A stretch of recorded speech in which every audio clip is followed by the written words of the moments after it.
Саламатсыңар урматтуу замандаштар, силер менен кайрадан физика телесабагында жолугушуп отурганыма абдан кубанычтамын. Анда эмесе бүгүнкү сабагыбызды баштайлы. Бүгүнкү сабагыбыздын темасы газ абалы жана анын параметрлери. Көлөм, басым, температура. Ошондой эле изопроцесстер. Сабактын жүрүшүндө газ абалынын параметрлери менен таанышасыңар. Изотермалык, изобаралык, изохоралык жана адиабаттык процесстерди салыштырасыңар. Изопроцесстердин закон ченемдүүлүктөрүн аныктайсыңар. Жана изопроцесстерге далилдүү мисалдарды көрөсүңөр балдар. Жана бүгүнкү сабакта кездешүүчү негизги түшүнүктөр: басым, температура, көлөм, изотермалык процесс, изобаралык процесс, изохоралык процесс жана адиабаттык процесс. Дегеле балдар, заттарды окуп үйрөнүүдө, заттардын түзүлүшүн окуп үйрөнүүдө биз көпчүлүк учурда ушул молекулалык кинетикалык теорияны колдонобуз. Бирок ошол газдын же заттын абалын түшүнүү үчүн, абалын окуп изилдөө үчүн биз ар бир молекуланын ар кандай параметрлерине кайрылбастан жалпы параметрлерди, бир нече параметрди изилдөө дагы жетиштүү болот экен. Бул параметрлер балдар, биз мурунку сабакта айтып кеткендей, макро параметрлер деп айтабыз дегелек. Макро параметр дегенибиз эмне экен балдар? Демек, ар кандай макроскопикалык нерсе же макро нерселердин системасы термодинамикалык система деп аталат экен. Ал эми макро параметр дегенибиз биз мурунку сабакта айткандай нерсенин молекулалык түзүлүшүн эске албастан термодинамикалык системанын жалпы абалы мүнөздөчү чоңдуктар макро параметрлер деп аталат экен. Ошондой эле убакыттын өтүшү менен газдын абалынын өзгөрүшү термодинамикалык процесс деп аталат экен. Ал эми термодинамикалык процесс учурунда өзгөргөн чоңдуктар албетте макро параметрлер деп аталат деди элек. Булар басым, температура жана көлөм. Кайсы бир параметри турактуу сакталган термодинамикалык процесстер биз бүгүнкү сабакта түшүндүрө турган изопроцесстер деп аталат экен. Бүгүнкү сабакта биз силер менен өтүүчү изопроцесстерди айта кетели. Булар биринчи изотермалык процесс, температура турактуу кезинде. Экинчи изобаралык процесс, басым турактуу кезинде. Үчүнчү изохоралык процесс, көлөм турактуу кезинде. Жана төртүнчү ушул процесстердин атайын түрү болгон адиабаттык процесс. Мында сырткы чөйрө менен жылуулук алмашуу жок учурда, же болбосо жылуулуктун өзгөрүшү турактуу кез деп айтсак болот экен. Эми балдар, ушул ар бир изопроцессти өзүнчө карап кетели. Анда эмесе биринчи изотермалык процесске көңүл буралы. Турактуу температурада басымдын, көлөмдүн көз карандылыгын көрсөтүүчү процесс изотермалык деп аталат экен. Латындын изос бирдей, термос жылуу, же болбосо жылуулук деген сөзүнөн келген. Мына Т барабар константа дегенибиз ушул температуранын турактуулугун көрсөтөт. Т барабар константа же болбосо температура турактуу кезинде басымдын көлөмгө болгон көбөйтүндүсү дагы турактуу сакталат экен.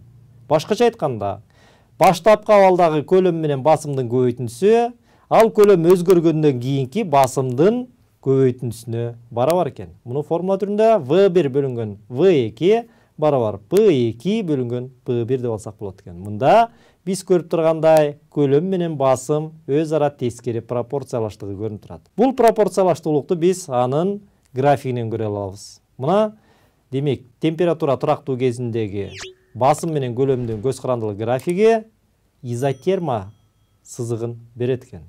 Мында басым менен көлөм өз ара тескери пропорциялаш. Башкача айтканда, канчалык басым чоңойгон сайын көлөм ошончалык кичирейет, же болбосо тескеринче канчалык көлөм кичирейген сайын басым чоңоет, ал эми көлөм чоңойгон сайын тескеринче басым азаят дегенди түшүндүрөт. Бул көз карандылык биринчи жолу англиялык окумуштуусу Роберт Бойл жана француз окумуштуусу Эдм Мариот тарабынан ачылгандыктан Бойл-Мариот закону деген аталышка ээ болгон экен. Азыр болсо балдар, мына ушул изотермалык процессти көрсөткөн физикалык экспериментке көңүл буралы, андан кийин сабагыбызды андан ары улантабыз.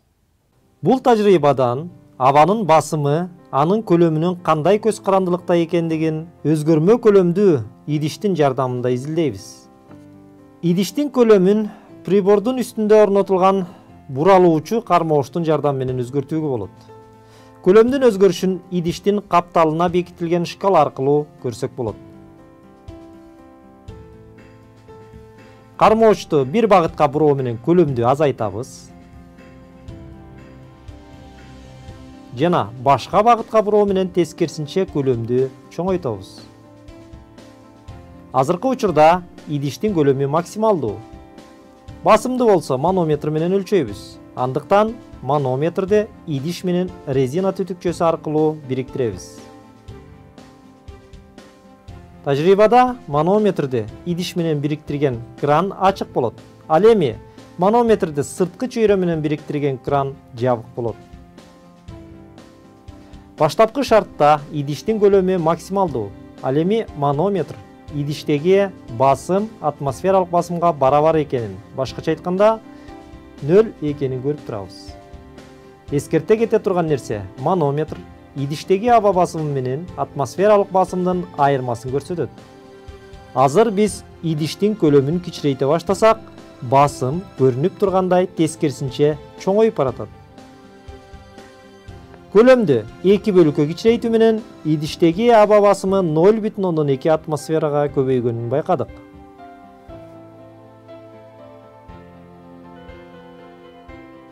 Абанын көлөмүн азайтууну улантабыз. Басым мурункудай эле өсүп жатат.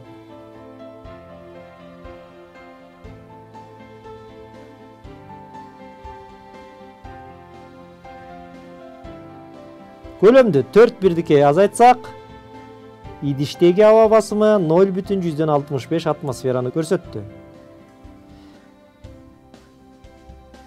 Абанын андан ары кысылышы басымдын да андан ары өсүшүнө алып келет. Мына балдар, силер изотермалык процессти тажрыйба жүзүндө дагы көрдүңөр. Эми экинчи процессибиз, изопроцессибиз бул изобаралык процесс дедик. Демек, ал кандай экен? Турактуу басымда температуранын көлөмдөн көз карандылыгын көрсөтүүчү процесс изобаралык процесс деп аталат. Латындын изос бирдей, барос басым деген сөзүнөн келген. P барабар константа. Басым турактуу учурда көлөмдүн температура менен катышы дагы турактуу сакталат экен. Мында формулабыз V1 бөлүнгөн V2 барабар T1 бөлүнгөн T2 деген түргө келет. Мында дагы көз карандылыкты көрүш үчүн биз төмөнкү графикине кайрылалы. Мына демек көлөмдүн температуранын көз карандылыгы изобара сызыгы менен берилип атат, түз сызыгы менен. Мында P барабар константа болгондо, басым турактуу болгондо температура көлөмгө түз пропорциялаш. Демек, температураны канчалык жогорулатсак, басым турактуу учурунда көлөм чоңоет. Жана температураны канчалык түшүрсөк, тескерисинче көлөм кичирейет экен. Бул көз карандылыкты биринчи жолу француз окумуштуусу Жозеф Гей-Люсак табып чыккандыктан, бул закон Гей-Люсактын закону деп аталат. Демек, турактуу басым кезинде газдын берилген массасынын көлөмү температурага түз пропорциялаш экен. Демек, балдар, ушул көз карандылыкты көрүү үчүн дагы биз азыр төмөндөгү физикалык экспериментке кайрылалы.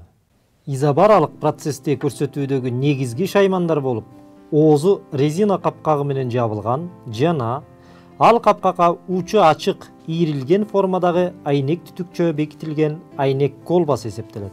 Айнек түтүкчөсүнүн ичине боелгон суюктук тамчылар жайгаштырылган. Боек тамчынын баштапкы орду кызыл шакек менен көрсөтүлгөн. Тамчыга сол жагынан атмосфералык басым, ал эми оң жагынан болсо колбадагы абанын басымы аракет этет. Идишке муздак сууну куябыз. Бул учурда колбадагы аба муздап, кысылат. Ал эми тамчынын жылышы колбадагы абанын көлөмүнүн кичирейгендигин көрсөтөт. Качан колбадагы аба басымы сырткы атмосфералык басымга барабар болгондо тамчылар токтойт. Эгерде идишке ысык сууну куйсак, колбадагы аба ысып кеңейет да, боелгон тамчы кайрадан кыймылга келет. Мында көрүнүп тургандай, бул учурда колбадагы абанын көлөмү чоңойду. Бул тажрыйбада абанын көлөмүнүн чоңоюшу же кичирейиши турактуу басым учурунда температурага түздөн түз байланышта экендигин ачык көрсөтөт.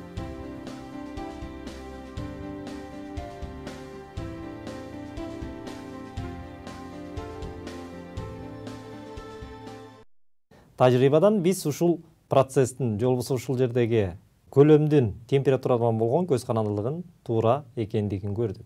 Азыр болсо кийинки изопроцесске өтүүдөн мурун биз бир суроого жооп берип кетели, андан кийин сабагыбызды улантабыз. Анда эмесе суроого көңүл бурам.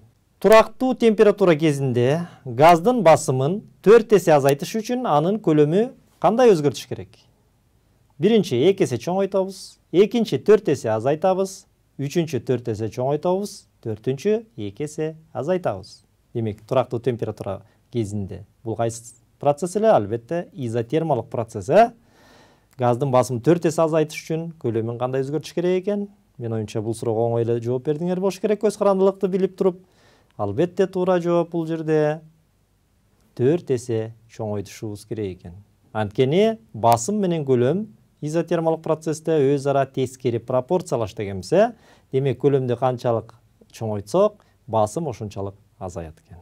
Эми сабагыбызды андан ары улантабыз. Азыркы изопроцесс бул изохоралык процесс деп аталат. Демек, изохоралык процесс дегенибиз эмне экен балдар? Изохоралык процесс бул турактуу көлөмдө температуранын басымдан көз карандылыгын көрсөтүүчү процессти биз изохоралык процесс деп айтат экенбиз. Бул дагы латын сөзү изос бирдей, хорема сыйымдуу же көлөм деген түшүнүктү берет экен. Мына V барабар константа дегенибиз ошол көлөмдүн турактуулугун көрсөтөт. V барабар константа болгон учурда басымдын температурага катышы дагы турактуу сакталат. Формулабыз T1 бөлүнгөн T2 барабар P1 бөлүнгөн P2 формуласы менен берилет. Демек, көлөм турактуу кезде басымдын температурадан болгон көз карандылыгын көрсөтүүчү графикке дагы көңүл буралы. Бул графиктагы изобаралык процесс сыяктуу эле түз сызыкты берет экен. Демек, бул сызыгыбыз изохора деп аталат. Демек, V барабар константа же болбосо көлөм турактуу кезинде басым температурага түздөн түз пропорциялаш, жосо түз пропорциялаш деп айтат экенбиз балдар. Бул көз карандылыкты француз окумуштуусу Шарль Жак Александр Цезар ачкандыктан бул закон Шарль закону деп аталып калган. Турактуу көлөм кезинде газдын басымы температурага түз пропорциялаш. Башкача айтканда, басымды канчалык чоңойтсок, ал жерде температура дагы чоңоет. Тескерисинче, басымдын азайышы менен температура дагы азаят экен балдар. Мына ушул көз карандылыкты көрсөтүү үчүн дагы биз кайрадан экспериментке кайрылабыз. Бул тажрыйбада өзгөрмөлүү көлөмдүү металл цилиндринин жардамы менен абанын басымынын температурадан көз карандылыгын изилдейбиз. Ал үчүн цилиндрди айнек идишине салабыз да штативке бекитебиз. Цилиндрди манометр менен туташтырабыз.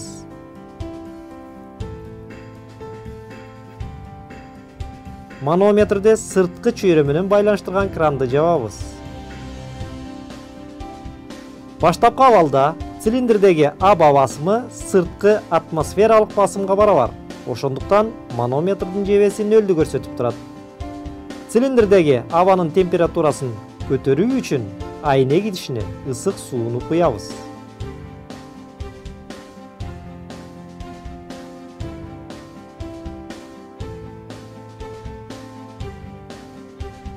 Цилиндрдеги абанын ысышы менен андагы аба басымы өсүп бара жатканына көңүл бурабыз. Эскерте кетсек, цилиндрдин көлөмү биздин тажрыйбада турактуу сакталды. Демек, цилиндрдеги аба басымынын өсүшү андагы абанын температурасынын чоңоюшу менен жүргөндүгүн тажрыйба көрсөтүп турат.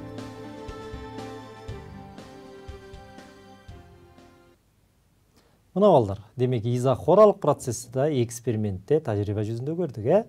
Демек, силер байкагандай, бул жерде көлөм эч кандай өзгөргөн жок. Ал эми ошол көлөмдөгү идиштин ичиндеги газдын температурасын жогорулатуу үчүн биз ысык сууну куйдук. Ысык сууну куйсак, көрүнүп тургандай ошол манометрден басымдын чоңоюшу байкалды. Демек, мындан биз эмне деген жыйынтык чыгарабыз? Температуранын, ошол газдын температуранын чоңоюшу ал идиштеги басымдын дагы чоңоюшуна алып келди балдар.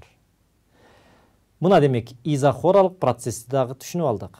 Азыр болсо балдар, ушул процесстердин дагы бир атайын бир бөлүгү болгон адиабаттык процесс жөнүндө сөз кылалы. Адиабаттык процесс дегенибиз эмне экен балдар? Сырткы чөйрө менен жылуулук алмашуу жүрбөгөн учурдагы термодинамикалык процесс адиабаттык процесс деп аталат экен. Бул дагы латын сөзү adiabatos, жосо өтө албаган дегенди түшүндүрөт. Мында силер көрүп тургандай дельта Q же болбосо жылуулуктун өзгөрүшү нольго барабар. Же мындан ушул жылуулуктун өзгөрүшү турактуу деп алсак болот. Бул учурда басым температурага түз пропорциялаш, көлөмгө тескери пропорциялаш жана көлөм басымга тескери пропорциялаштыгы аткарылат. Бул адиабаттык процессти түшүндүрүү үчүн мындай тажрыйба жүргүзүп көрсөк болот. Мынакей силер көрүп тургандай анимациялык сүрөттөлүштөн капталдары калың болгон идиштин ичине пахта үзүндүсүн салып, анан поршенди кескин кысап турган болсок, анда ал пахта күйүүгө дуушар болот. Башкача айтканда, канчалык ушул идиштин ичиндеги абаны жакындатсак, же болбосо ал газдын молекулалардын жакындашы менен ал жерде температура жогорулайт экен. Ал эми молекулалардын ортосунда аралыктын сейректелиши менен тескерисинче температура түшөт экен. Мына азыр ушул көз карандылыкты көрүү үчүн дагы биз ушул тажрыйбанын экспериментте байкап көрөлү. Анда эмесе балдар, ушул экспериментке көңүл бурам. Абаны адиабаттык кысуудагы процессти көрсөтүү үчүн капталы калың болгон айнек цилиндрин колдонобуз. Цилиндрге эфир менен нымдалган пахтанын кичинекей үзүндүсүн салабыз.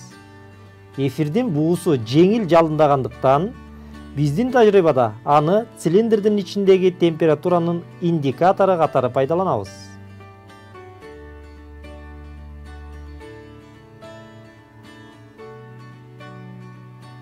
Пахтанын үзүндүсүн цилиндрдин түбүнө чейин жылдырабыз.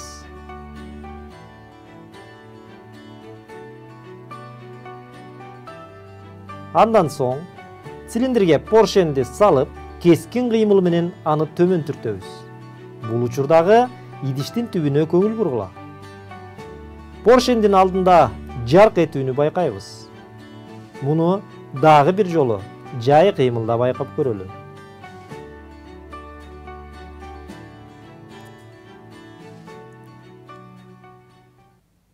Мына балдар, бул тажрыйбада көрсөткөндөй, ушул идиштин калың каптал беттери сырттан жылуулукту ичине киргизген жок, жана ичиндеги жылуулукту сыртка чыгарган жок.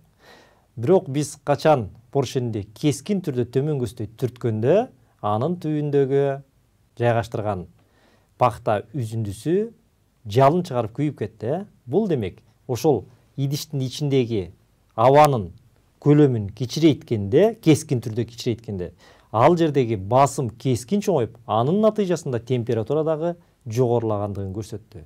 Ал эми тескерисинче поршенди жогору чыгарсак, анда анын ичиндеги аба басымы азаят дагы, температураны дагы төмөндөшүнө алып келет.